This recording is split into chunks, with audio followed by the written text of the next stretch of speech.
Instead of selling to a few people in Kenya or selling to a few people in South Africa, let us sell to the many people in Africa by tearing down the borders that limit our opportunity to work together.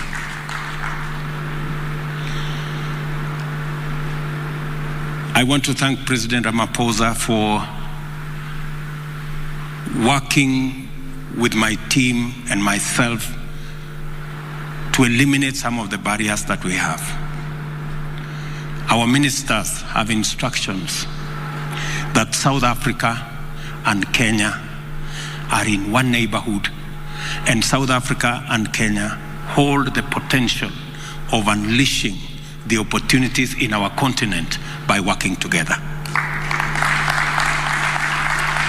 Combining the experience, know-how of the South African people with the agility and the innovation of the Kenyan people, the limit is the sky. There is no limit. We have limitless opportunity by working together.